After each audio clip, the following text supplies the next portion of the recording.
എന്നിട്ട് നാട്ടുകാരി കണ്ടുപിടിച്ചപ്പോ ഇവളെ അവൻ ഉപദ്രവിച്ചു എന്ന് പറഞ്ഞ് കഥയുണ്ടാക്കി. നാട്ടുകാരെല്ലാരും കൂടി ആ ചെക്കനെ തല്ലി പരുവപ്പെടുത്തി. ഇനി അവൻ വെറുതെ ഇരിക്കോ? അവന്റെ ആളുകളെയും കൂട്ടി നേരെ ഇങ്ങോട്ടല്ലേ വരിക? ചോദിക്കുന്നത് ദേവനോടും നിന്നോടും എന്നോടും ആയിരിക്കില്ലേ? അമ്മ, ഞാൻ തെറ്റൊന്നും ചെയ്തിട്ടില്ല. വഴിയിൽ വെച്ച് എന്നെ ഒരാൾ അനാവശ്യമായിട്ട് കയറി പിടിച്ച ഞാൻ പിന്നെ എന്ത് ചെയ്യാനാ? മിണ്ടരുത്. പുറത്തിറങ്ങരുതെന്ന് പറഞ്ഞാ നീ കേക്കില്ല, പുറത്ത് വിടരുതെന്ന് പറഞ്ഞാ ഇവള് കേക്കില്ല. കുടുംബം നശിപ്പിച്ച് നാറാണക്കല്ല് തോണ്ടിക്കളയാമെന്ന് നേർച്ച നേർന്നിരിക്കല്ലേ ഇവള്. അമ്മേ, കാര്യം എന്താണെന്ന് നമ്മള് പറഞ്ഞല്ലോ. അവളെ ഒരുത്തൻ കേറി പിടിച്ചിട്ടുണ്ടെങ്കിൽ അത് അയാളുടെ തെറ്റാ. അതിനൊരു പെൺകുട്ടി പ്രതികരിച്ചു എന്ന് പറയുന്നത് അത്ര വലിയ തെറ്റൊന്നുമല്ല. അമ്മയ്ക്ക് ഇവളെ ഇഷ്ടമല്ല. അതിന്റെ പേരില് ഇവളെ എന്ത് ചെയ്താലും വിമർശിക്കാന്ന് അമ്മ കരുതണ്ട. ഇവള് സത്യം പറയൂ, അതെനിക്കറിയാം. ഇതിന്റെ പേരിൽ ആര് പ്രശ്നം ഉണ്ടാക്കാൻ വന്നാലും അവനോട് ഞാൻ മറുപടി പറഞ്ഞോളാം. യശോദേ, വല്ലാണ്ട് ന്യായീകരിക്കുമ്പോ ഒരു കാര്യം നീ ഓർത്തോ.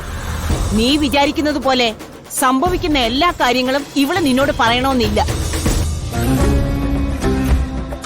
ഈ ഒരു കാര്യം ഇവൾ എന്നോട് പറയാതിരുന്നത് പേടിച്ചിട്ടായിരിക്കും. അതിന്റെ പേരില് അമ്മ ഇവളെ തെറ്റൊന്നും പറയണ്ട. ഇന്നേ വരെ എന്നോട് പറയാത്ത ഒരു കാര്യവും എന്റെ മോളുടെ മനസ്സിലില്ല.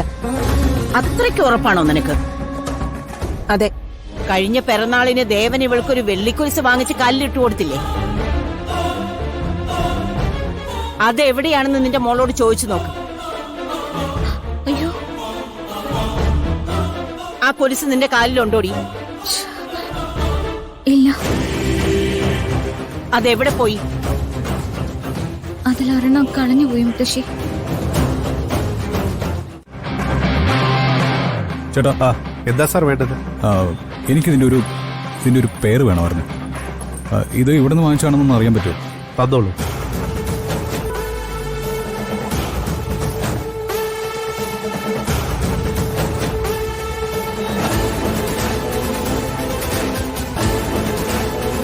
ഇത് ഇവിടത്തെ അല്ലല്ലോ സാർ. ഉറപ്പാണല്ലോ അല്ലേ? ഉറപ്പാണ്. ഇവിടുത്തെ ആഭരണങ്ങൾ എവിടെ കണ്ടാലും എനിക്ക് തിരിച്ചറിയാൻ പറ്റും. സാറിന് ഈ മോഡൽ വേറെ കൊലുസ് വേണമെങ്കിൽ ഇവിടെ നോക്കാം. അല്ല, എനിക്കിത് ഉണ്ടാക്കി കടന്ന് തന്നെ മേടിക്കണം. വേറൊന്നുമല്ല, എനിക്ക് ഇത് മേടിച്ച ആളെ പറ്റി കുറച്ച് കാര്യങ്ങൾ തിരക്കാൻ വേണ്ടിയായിരുന്നു. ഈ നാട്ടിൽ നിന്ന് തന്നെ വാങ്ങിയതാണെന്ന് ഉറപ്പുണ്ടോ? അതെ, ഇവിടെ തന്നെയാ. ഇവിടെ 2 ജ്വല്ലറി ഉള്ളൂ. ഒന്ന് ഇതും മറ്റേ തൊട്ടപ്പുറത്തുള്ളത്. അവരും വെള്ളി ആഭരണങ്ങൾ ഉണ്ടാക്കുന്നവരാ. സാറൊന്ന് ചോദിച്ചു. എവിടെയാണത്? ഇവിടെ നിന്ന് ഒരു 200 മീറ്റർ മുന്നോട്ട് പോയാൽ ലെഫ്റ്റ് സൈഡ്. ഓക്കെ, വലിയ ഉപകാരം. ഞാൻ ചോദിച്ചു നോക്കട്ടെ. താങ്ക്സ്. ശരി സാർ.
എടാ ഗൗതം, നീ അത് വിട്ടുകള.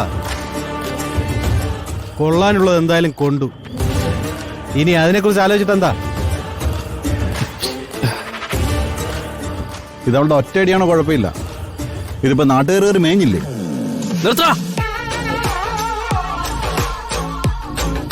എന്റെ കള്ളും കുടിച്ചിരുന്നിട്ട് എന്നെ ചൊറിയണ്ട. അവളെ ഞാൻ വെറുതെ വിടുന്ന ഒരാളും വിചാരിക്കണ്ട. ആ വേലക്കാരി പെണ്ണിനെ എന്റെ ഇഷ്ടത്തിന് കൊണ്ടുവന്നില്ലെങ്കിൽ എന്റെ പേര് മാറ്റി വിളിച്ചോ.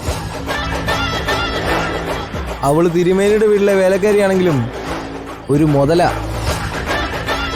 അന്ന് നമ്മൾ അവളുടെ അനിയത്തിയെ പൊക്കാനെ വീട്ടിൽ പോയില്ലേ? അന്ന് ആ ടോർച്ചിന്റെ വെട്ടത്ത് ഞാനൊന്ന് കണ്ടതാ. നീ അവളുടെ കൈ കയറി പിടിച്ചതിന് കുറ്റം പറയാൻ പറ്റത്തില്ല. എടാ ഗൗതം, ഈ അമ്പലത്തിലെ പൂജാരിമാരൊക്കെ സ്വന്തം വീടിന് എന്തെങ്കിലും രക്ഷ ചെയ്യുന്നുണ്ടാവും.